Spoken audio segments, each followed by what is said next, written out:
في مدرسة قديمة في آخر الشارع كان في أوضة دايما مقفولة. الأوضة دي اسمها غرفة رقم 7.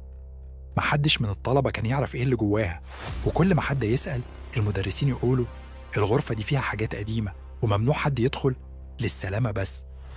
لكن الحقيقة كانت غير كده تماما.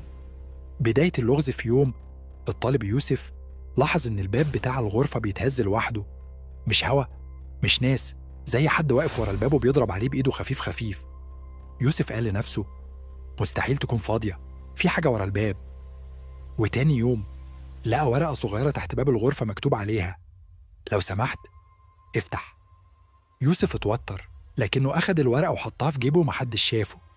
الليلة اللي بعدها يوسف كان ماشي في المدرسة بعد الدروس، وكان المكان كله فاضي، وفجأة سمع صوت خفيف من الغرفة رقم 7، زي حد بينادي اسمه يوسف افتح.